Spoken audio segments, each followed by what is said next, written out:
Hello everyone, so it is time to finish the book Don't Touch My Petunia. And then I'll give you a rating at the end of Don't Touch My Petunia. And let's start at page 231. After Donna finds why she marked it. Okay, here it is. As much as she wanted to pretend he was just a summer fling, she couldn't. Logan was much more than that, and she couldn't deny it anymore. When he told her about the war, she wanted to throw her arms around him and hold him until the pain of it faded away. She never felt that way about any other man. It wasn't that she was indifferent to other men she'd been with. It's just that she'd never let them get that close enough to affect her on such a personal level. She prided herself on keeping things light, and if the guy started getting serious, that's when she started getting, quote, unquote, gone. But this whole emotional thing with Logan was different. Something was happening between them, and she had no idea how to navigate through it. Okay, next paper clip, page 234. For the past year or two, all he could think about was getting home and settling down into a normal, peaceful routine, but his image of perfect life was never really fleshed out. He knew he'd like to start a contracting business someday, but the family he wanted to have was just a foggy idea in his mind. A wife and kids, a dog in the yard, camping trips, baseball trips, games, trips. Well, I guess they are kind of a trip. But then he got to know Juliet, and now things he wanted were becoming much clearer. A text message dinged on his phone. It was Juliet. "You better be here on time today." Logan grinned. "We'll see." "Don't make me hurt you." He responds, "You wouldn't." "I absolutely would," Juliet says. His response, "Not if I bring you a hazelnut mocha." A long pause before her reply of, "Fine. Fine." He slipped his phone back into his pocket, feeling lighter than he had in months. The things he wanted for his future were taking shape in a way he never thought possible. Roots and family were still important, but it was Juliet who made him feel alive. Her passion, her determination, her fierce dedication and to the people and the things that she cared about.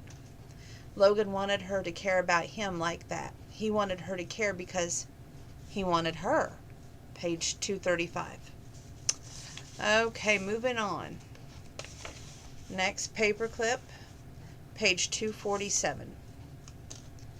The phone rang. It was Emma. Juliet picked up the phone and plopped it down on the kitchen chair. "Hey, Em, what's the matter?" Emma asked. Her cousin always knew when something was wrong, no matter how much Juliet tried to hide it. "Nothing. I just had a long day getting the shop ready for Romero's return." "Okay," Emma paused. "What's really the matter?" "He drives me crazy," Juliet blurted out. Page 248. "Romero?" Emma was smiling. Juliet could hear it in her voice. "Shut up. You know I'm talking about Logan." "What did he do this time?" "He secretly built a trellis for my climbing roses," Juliet said. "The peach-colored ones? In the corner near the broken thing?" "Yes, I just discovered it now." Emma made a soothing noise. "I'm so sorry. What a complete jerk. I mean, who would do that?" Juliet pursed her lips. "You think I'm being ridiculous." "A little." "And that I should thank him for building it." "Yes." "And that I should just be happy that we're together and not worry about the future and not care that someday he's going to rip my heart out of my chest and leave me and then I'll have nothing again." Emma paused. "Juliet, I love you. You know that." She closed her eyes. "I know. In a few weeks I'm getting married to the man I never thought I'd find, and I didn't even like him at first, remember?" Of course Juliet remembered. When Hunter came to town with his fancy new restaurant and bakery, Emma had been devastated. She and Juliet had even gone so far to create a magic spell to try and get him to leave the island forever. "I thought he was the worst person in the world," Emma continued. "And then I changed. He changed. We realized that we were right for each other all along." "So what you're saying, you think Logan is right for me?" "I'm saying I think he's right for you right now. Maybe don't worry too much about where it's going. We can't walk around our entire lives guarding our hearts so we don't get hurt." Page 249. "Trust me, I know the thing is, it's okay to fall. It's okay to let go and fall for someone, even if it means someday you'll get hurt." "I disagree," Juliet said in a huff. "Nobody wants to get hurt." That's not what I'm saying. Of course nobody wants to feel heartache, but sometimes you just have to let go and let yourself be vulnerable. It's the only way to really live. Otherwise, you'll always be watching from the outside. I know it's scary, and there's no guarantees, but I'm here, and I love you, and I always will. If you get hurt, I'm here. Juliet stood and began pacing the kitchen. I know, Em. I just don't know how to handle this. I'm afraid of what it means. It means there's a boy who likes a girl, and so he built her a trellis for her flower, and it's as simple as that. But what does a boy want from the girl? What if they don't want the same things? Emma said. Maybe the girl should just enjoy the moment for what it is. Maybe the girl will find out what she wants to go to the prom with him after all. Or maybe, Juliet said, peering out of the kitchen window at the new trellis, maybe she just tell him that she's willing to make out underneath the bleachers, but she's not interested in wearing his Letterman jacket. Are you sure about that? Juliet turned away from the window. No, she said quietly. I'm not sure about anything. I'm so confused. Being with him has been unexpected. He makes me crazy. He makes me laugh. We have fun together, and I'm just talking about the sexy times. She wandered into her living room and sank into an overstuffed chair, slumping sideways to let her feet dangle over the armrest. The truth is, I don't remember the last time I ever felt this way about... That was 2:49. We're going to 2:50. Anyone. I like being with him. I think that about him whenever he's not around, and he's done so much for the shop to make it better. It's like I can trust him to always do the right thing, you know. Juliet took a deep breath and let it out in a rush. I don't know what's wrong with me. Don't you? The smile was back in Emma's voice. The unsettling mixture of worry and anxiety washed over Juliet again. She sat straight up and cleared her throat. Never mind me. I'm so scattered right now. It's probably just nerves because I want the shop to look perfect tomorrow.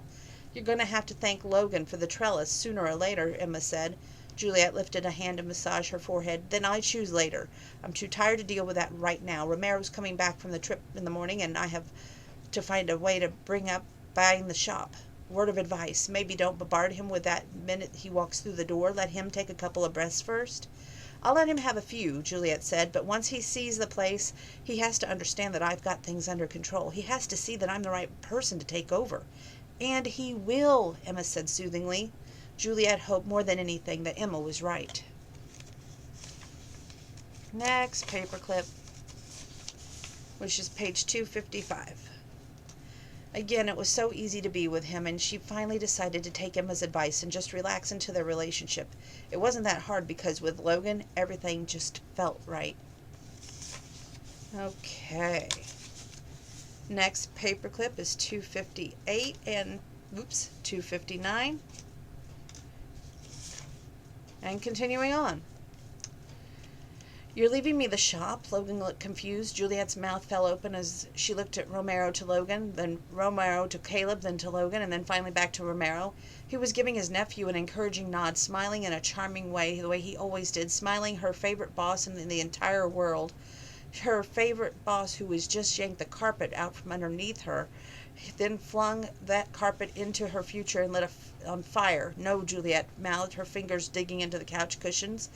I've seen all the amazing things you've done to the place, Romero continued, and I know that you don't have plans for work lined up yet. Think of it as an early inheritance. Caleb and I don't have children, so you're it for us. I want to keep the shop in the family, and I know you'll take care of it. Look how well everything's going already, and work so well with Juliet. He gestured to her, and all she could do was blink. Her fists were clenched, and she had the bite inside of her cheek. If her mouth was open, she might scream. This is unexpected, Uncle Ro, Logan said, running a hand through his hair. I don't know what to say. You'll say yes, Caleb said, taking a cookie from the plate. We've been planning to move for a while, and your return to the island was perfect timing. It's just meant to be. Logan leaned back on the couch, hooked a foot over his knee. Look, Juliet wanted to kick. She wanted to take this wine and splash it in his face. He deserved that and more. So did his uncle. How could Romero do this to her? They'd worked together for years. He knew she thought of the shop, maybe even him a little, as family. How could he ruin her plans so thoroughly? Well, Logan paused as though waiting for something. After a long moment, he said, I'm honored. I'd be happy to, but are you sure? Of course I'm sure, Romero said with a wave of his hand. Who else would I leave my business to? You're the only family I got out here. And that was it. Juliet jumped to her feet. She didn't plan it. It just happened. It was like her body heard those words and her legs stupidly took over. Her skin felt hot and itchy and her throat was dry. She cleared her throat. I should get home. I'm sure you guys have a lot to talk about. It was a private conversation after all. and she wasn't family. "Don't go," Logan stated to Stan. "You're part of this, too." This time she did look at him, after all her fury simmering beneath the surface. "No," she said, finality, "I'm not. Your uncle has just made that very clear." Logan's eyes widened and he sat back down. He could tell she wasn't happy. He looked confused, concerned. "Yeah, right. Like he really cared. None of them truly cared about her or her future. She was just Juliet to them, good with plants, good for a summer fling, good for whatever they needed. But what about what she needed?" She walked into the house and grabbed her purse and headed out the door to her car. She got into her car and started the engine, then pulled out of the driveway. She drove down the street, turned onto the highway, and burst into tears. That was 258 and 259. Page 260. Romero was giving up the shop to Logan. His announcement had been like a dagger through her heart. How could Romero do it without a thought for her? How could Logan so easily agree to it? Granted, she never told him about her plans to own it, but wasn't this his business? It wasn't his business. It was hers. "Juliet," Logan's voice behind her is careful, cautious. He stepped out of the woods into her yard. Her anger spiked. He couldn't just step into her garden like this, like he belonged there. He didn't. She hadn't invited him. They weren't family. Page 261. He stood near the arched trellis, the trellis she never asked him to build. "We should talk." She lifted her chin and fixed her gaze coolly on his. About what? The florist shop? No need. It's none of my business if Romero wants you to have it. You're family after all. "Look, I didn't know he was going to leave it to me. I was just as surprised as you were." He approached her with measured strides, but she held out her hand. He stopped a few feet away. "Why are you so angry?" Juliet scoffed. "For one thing, you know nothing about the business. The amount of knowledge you have about plants couldn't fit into a teacup. Another, where does it leave me?" "What's that supposed to mean?" he asked, frustrated. "You'd still be there." "The shop was supposed to be mine." She jumped her feet, balling her hands into fists. "I was planning to make Romero an offer to buy when he announced his retirement." Logan looked shocked. "You never told me." "Why would I?" she said angrily. "They were my plans. My future is none of your business." He opened his mouth to speak, but she cut him right off. "I guess now you have more roots, don't you?" she said. "Your grandfather just left you the house. Your uncle is leaving you his business, and are you planning on waiting for someone to find you a suitable wife, too?" Now he was ticked off. Good. He could join the club. "That's not fair," he said. "I can't help the way things have worked out in my family, and you know how I feel about you." Right. When Logan accepted Romero's offer, it had hurt. All along, she had told herself that she was in control. That 262. She was just fine, and that they were just having fun, but the moment Logan agreed to take over his uncle's business, she realized a lot more that she wanted to believe. She trusted him, and not just with the shop. Opening up to him about her past, sharing their stories, spending all that time together, it had been special. She allowed herself to be vulnerable because she trusted him with her feelings, and now he stepped all over them, just like he did years ago. Stupid Juliet. "Let me guess," she said. "This is the part where you tell me how much you care for me, right? How much you want us to be together and all that stuff?" A crease formed between Logan's brows. "I might as well say how I feel." His voice was low, almost too low to hear. "Don't bother," Juliet said. "Save it for someone who will believe you." His mouth drew into a hard line and a muscle pulsed in his jaw. "What have I done to make you doubt my feelings?" Juliet laughed, a cold, brittle sound that made the roses shiver onto their stems. "You've taken the only thing I ever wanted, the only thing that ever mattered to me. How was I supposed to know you wanted to own it?" Logan's own voice rose to match hers. "For God's sakes, he's my uncle, Juliet. I was cut off guard. I didn't want to refuse him." "How noble of you," she said, turning her back. She began digging again, ignoring him. "You can leave now. We have nothing more to say." "Like hell I'll leave. I've got something to say, and that you need to hear." Apprehension skidded up her spine. "I don't want to hear it." That was page 262. We're on to page 263. Oh, don't pull that one off. And it looks like we're going to 265. "Too damn bad," he said. "You're going to hear this because it's the truth." She dug her hands into the soil, anchoring herself, wishing she could plug her ears and drown out every thought and feeling. "I do care about you," he said quietly. "I love you." It was those three simple words. 3 stupid syllables, but so powerful.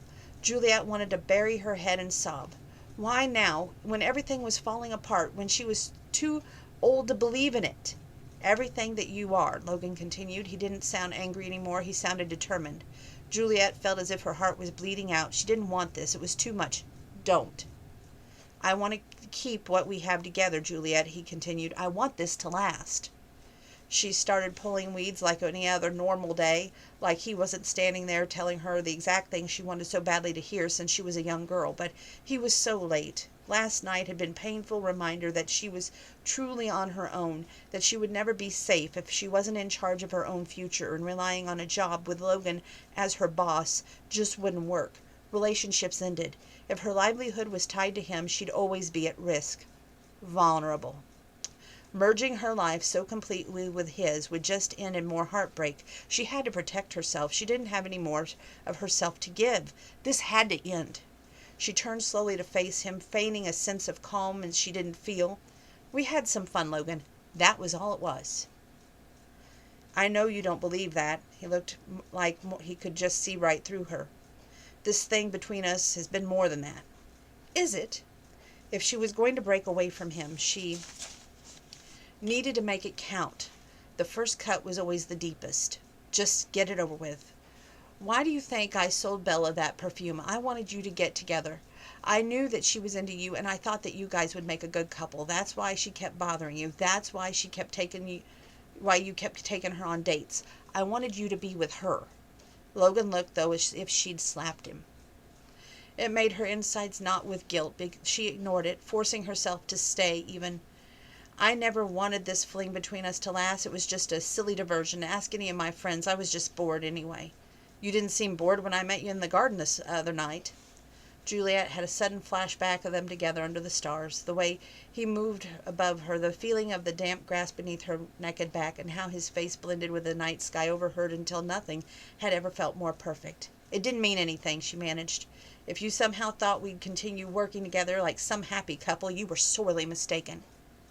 I thought you wanted to stay here forever. You said it was like your home away from home. Not if you're there, she threw back at him. Her voice sounded nonchalant, but inside she was dying. Why did this hurt so much? How had she let him get under her skin? I want you to leave, she said, unable to face him. It's over between us. Let's just call it what it was, okay? A summer fling. I don't want to see you anymore. I'm giving Romero my 2 weeks' notice tomorrow. Logan came and stood in front of her. It doesn't have to end like this, Juliet. You're saying all these things because you're afraid. I'm not afraid, she insisted. I'm uninterested. Logan shook his head, eyes snapping in anger. For someone who's so fiercely passionate about life, you are the biggest coward I ever met. Page 265. Juliet jumped to her feet. How dare you call me a coward? Don't you ever. You are. You're afraid. You're saying hurtful things and pushing me away because you're afraid. If what I told you hurts, then I'm sorry, she said, but this is how I feel. You and I were never a thing. I don't want this. She gestured between them. Don't you get it? I don't want you. The words caught in her throat, raked across her tongue, snagged out her teeth, but she forced them out. The veil of apathy was so desperately trying to drape over herself, chafed like a blanket of nettles. If Logan didn't leave soon, she was going to break down. He waited. For what? She didn't know. Luna stood beside him. That's her cat. Glaring balefully at her. All right, Juliet, he said stiffly. You got it. He walked away like a soldier, head held high, shoulders back, disappearing into the woods with purposeful strides. Luna padded to the end of the garden, staring after him. He's gone, Juliet choked out. It's better this way. We don't need him. Luna turned to Juliet and did something she'd never done before in her life. She hissed at her. Juliet gasped in astonishment. Her beloved cat, the cat who'd been with her since birth, who had stood beside her after her mother died, had been with her after her father left, the cat who remained her ally for everything in life, threw her away and was now taking sides. And it wasn't with her. That was 265. Page 266. Romero, please accept this as my official notice of resignation effective in 2 weeks. I'll be accepting another position and no longer can work here. Wishing you all the best in the future endeavors. Juliet. Juliet refolded that hastily scrawled note and placed it in the back of her straw tote bag, then hung it on a peg near the shop sink. She just left it there on the cutting table for Romero to find in the morning. The message was cold and formal, but it got the point across. As short as it was, getting the words on paper had sapped all the energy that morning. She'd risen at the crack of dawn and spent over an hour trying to gather the courage to write it. Of course, she had no other job lined up, but technically she hadn't lied. Eventually, she would be accepting another position just as soon as she found one. A hollow ache settled in the pit of her stomach. She never found another place to work that she loved so much. Everything had gone to hell, and here she was, sitting in the handbasket. If only Logan O'Connor had never come back to Pine Cove Island. If only her only employer didn't feel obligated to leave his nephew a legacy. If only she hadn't felt so betrayed by both of them. In a way, without realizing it, Juliet had begun to think of Romero as family. He looked out for her, relied on her to take care of his shop. She trusted his judgment, and they worked together very well for several years. When he made an announcement at his house the night before, Juliet had felt as though he'd slapped her. How could Romero betray her? His decision to leave the shop to Logan had made it very clear, Juliet, that she was not, quote-unquote, family. Not really. She may have spent years working and proving she belonged there, but in the end, she was still alone. Logan and Romero was real family. Even though he hadn't been to Pine Cove Island in years, it didn't matter. This is page 267.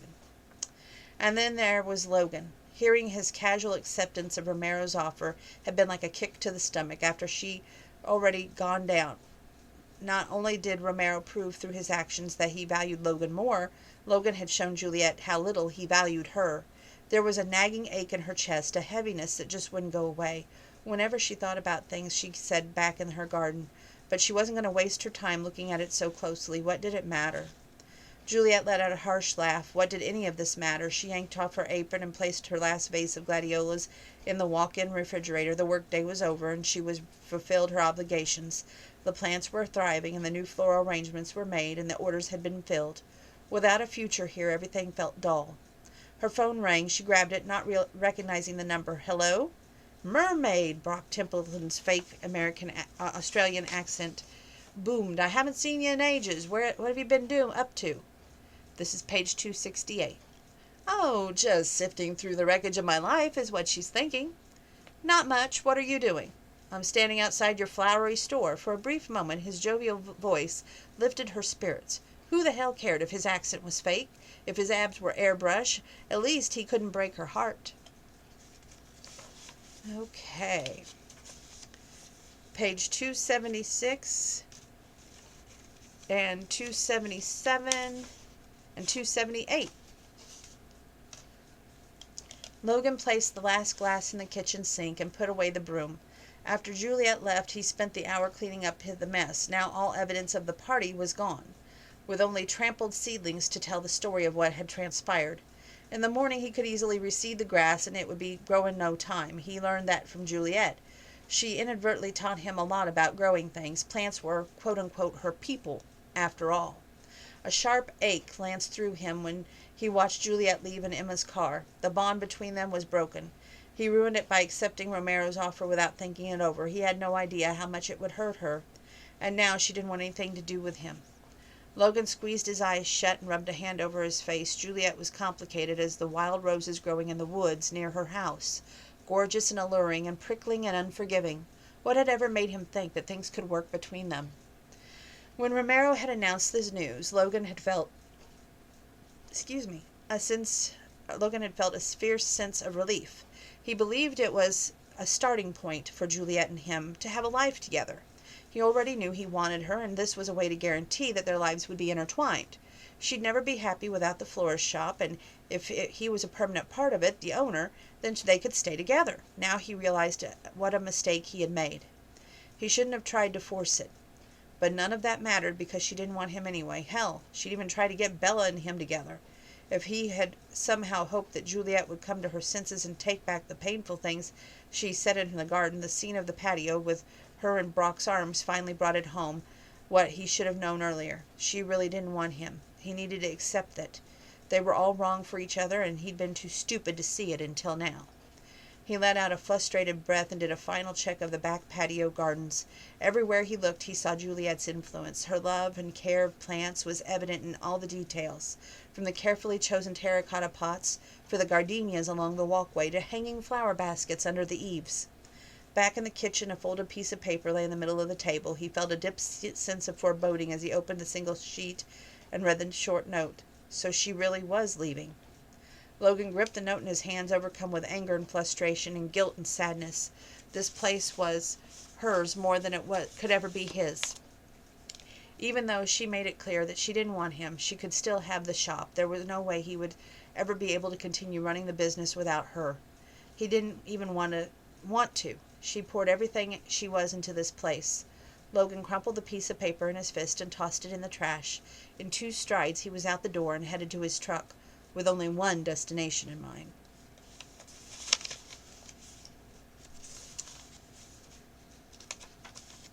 Page 282. I marked it. I don't know why, so we're going to try and find them.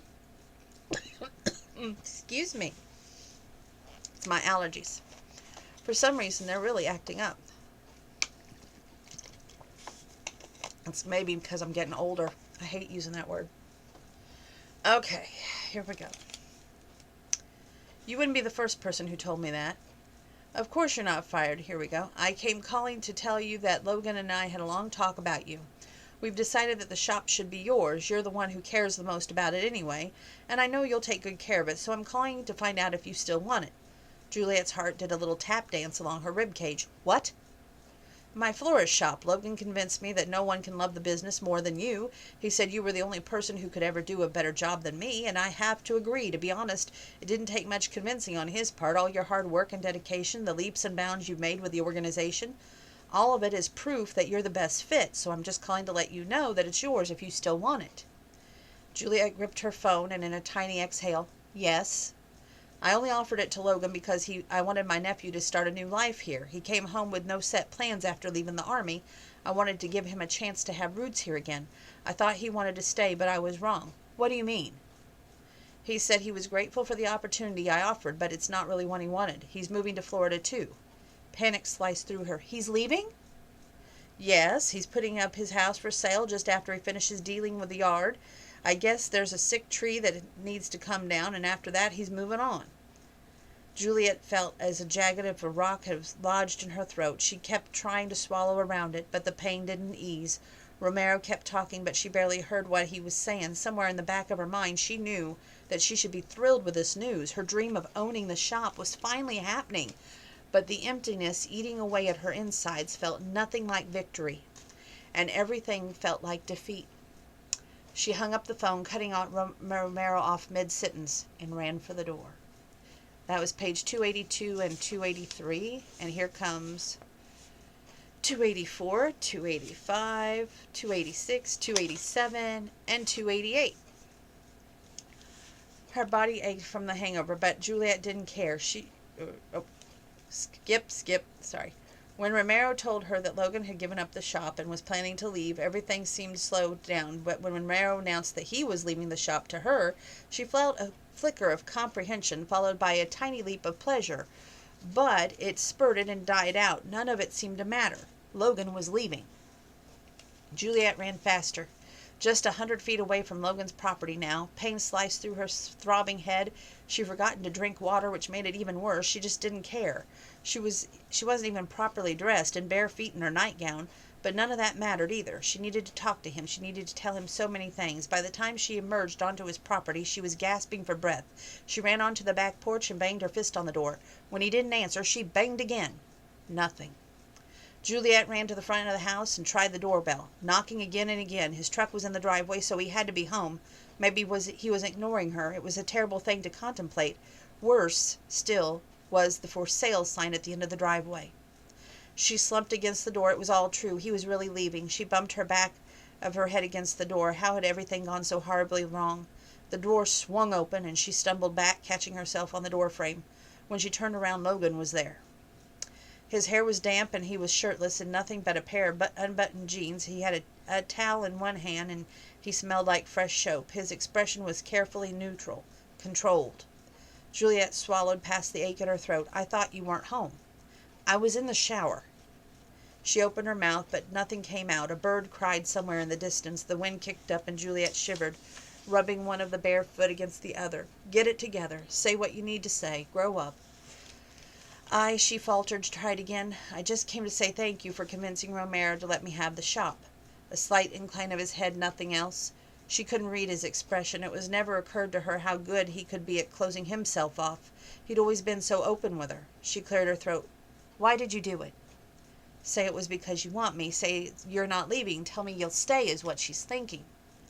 Logan's eyes were as cold as they were dark as the sky on the moonless night. I've decided it wasn't what I wanted. I thought I could start a life here, but I've changed my mind. Juliet bit the inside of her cheek, feeling as if the ground was crumbling underneath her. Why? She whispered. Logan gave her a half shrug. There's nothing here that interests me, least of all the shop. It was always meant for you. She crossed her arms, digging her fingernails into her hands. There's nothing here that interests me? Logan, she began. Don't go, don't leave me, please, is what she's thinking. You don't have to leave. I want to. She steadied herself on the door frame. I'm heading down to Florida where my parents are, he continued, just as soon as I clean up the yard, and his expression faltered for the first time since he opened the door. Juliet saw pain in his eyes. And as soon as the arborists take down the tree. She looked at the dying tree in the yard, its branches brittle and mottled. Dead leaves were piled beneath it. What about your tree house? Page 287. Logan's expression was blank. Some things aren't meant to last, remember? They were her own words. She hated them. She suddenly hated the natural order of things. Why did things have to die? Why did people she loved always have to leave? A bolt of shock slammed into her. Juliet blinked rapidly, stumbling backward. People she loved. Logan reached out, but she caught herself on the porch railing. I'm fine, except she loved him. She loved him. She felt sick, anchorless, like she was careering out onto the atmosphere where the air was much thinner and she had nothing to hold on to. She took an unsteady breath. Are you sick? He started to move toward her. No. She held out a hand as if she could keep her feelings and for him at arm's length, as if somehow she could save herself from crushing revelation that even though she'd been so careful, she lost her heart to him anyway. I'm just tired. And also I'm an utter fool because I love you, is what she's thinking. Maybe she should tell him. Maybe it wasn't too late, or maybe it was too late, and he'd leave her and her heart would crack wide open all over again, just like when she was a kid, only this time it would be way worse. This time she truly knew him. They shared more than just an awkward teenage kiss. Somehow, without her even realizing it, they became wrapped around each other like the vines in the garden, so intertwined that if you tried to untangle one from the other, they'd break. Logan, she began. Juliet, don't. Let's not draw this out any further than it needs to. We both know this was never going to go anywhere. I only think that you knew it before I did. Look, I want you to be happy. And I'm glad that you're getting the shop. You deserve it much more than I ever did. From the inside of his house, the phone rang. I have to go, he said. I've got things to take care of. I'm sorry, she whispered. She didn't want him to go. She was suddenly a little girl again, 9 years old, at her mother's funeral, watching the coffin lowering into the ground, watching the people scatter soil over the lid, watching her yellow rose land on the polished casket, its petals breaking and falling apart, and she suddenly was 18 years old again, waving goodbye to her father, watching him place the last of his suitcases in the trunk of his car, feeling Luna's soft fur rub soothingly against her ankles as her father shut the trunk, hearing the promise to call once he reached California, knowing he probably wouldn't. She squeezed her eyes and shut them open again, trying to see a way out, but all she saw was him. I don't want you to leave, she said shakily. Stop, Logan said, a muscle clenched in his jaw. Don't make this more than it is. You were right. I was trying to force things that just were never there. I don't want to stay any more. There's nothing for me to stay here except for that dead grandfather's house and a dying tree. Tears pricked at the corner of her eyes. I'm going, he said resolutely. You should go too. He backed into the house. Goodbye, Juliet. The door shut on a soft click that hit her like a bullet through the heart.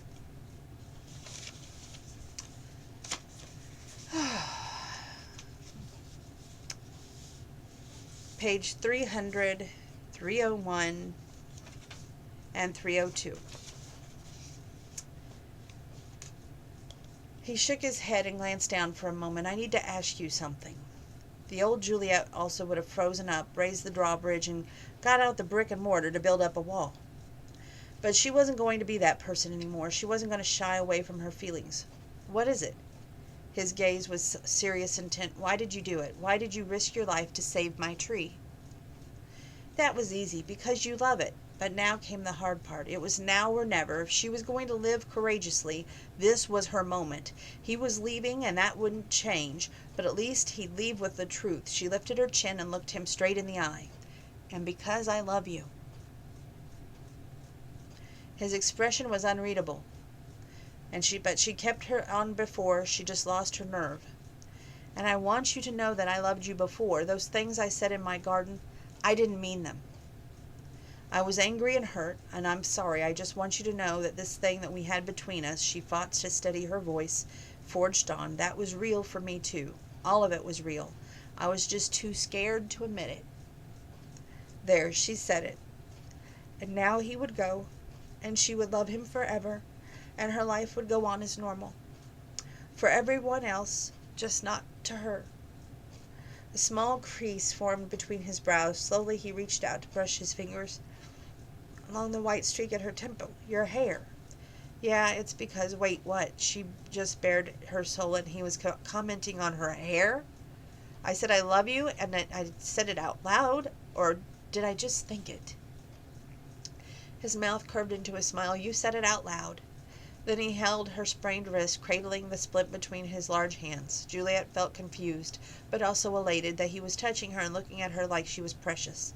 Well, I do, she said shakily, so there you have it. He lifted her wrist and kissed her fingertips. I know. You know what? She asked, sidetracked by his delicious nearness of him. I know you love me, Logan said simply. You do? Mm-hmm. That's why I went to Florida to meet with my buddy who runs construction company. We're going to open a branch out there, and I'm going to manage it. That's also why I took my house off the market. Juliet stared at him blankly. You're not leaving? I'm not leaving. Juliet swore that she felt the earth come to a screeching halt. Time stood still and everything froze. Nothing moved or breathed. She was just felt like they were the only two people on the entire planet. Felicity cleared her throat from the back of the shop. So did you still want the petunias, or... Logan didn't take his eyes off of Juliet's face. I absolutely do. Felicity mumbled something and wandered into the back room. So you're staying? Juliet said, just to make sure she heard him right. Yes. He's staying, she thought. She repeated that in her head until the reality of it surrounded her like a favorite song, enveloping all of her senses, sinking into her skin. Why? Because I love you too. He took both of her hands in his, and you're just going to have to get comfortable with that. We're just going to have to make this work, Juliet. Something warm unfurled inside her because nothing had ever sounded better. She needed to know it was going to last. She wanted this whole thing. She wanted the fairy tale. You promise? He lowered his head. I promise. And then he sealed it with a kiss. And in that moment, Juliet knew it was true. She felt in her bones the same way she knew exactly when the sun would rise, or when it was going to rain, or when the new spring grass was just about to emerge. She would always remember that kiss as the exact moment her future bloomed into something beautiful. I ain't going to tell you what happens in the epilogue. You have to read that for yourself. Now, I'm going to give you a rating. It is 20, which means it's off the charts, grand, you must read, especially when it brings me to tears in my eyes. Some of those parts just were so off the charts, wonderful. So anyway, stay tuned because I'm going to do How Was Your Day Bombshell quickly before I go do a workout tonight, and I'm bringing back the weights tonight, and I'm going to hit it hard tonight because tomorrow I'm off. But tomorrow is a busy, busy day. The car is already parked at the shop to be worked on. And, well, you'll hear the rest of it in Dear Bombshell, kind of. Next, stay tuned.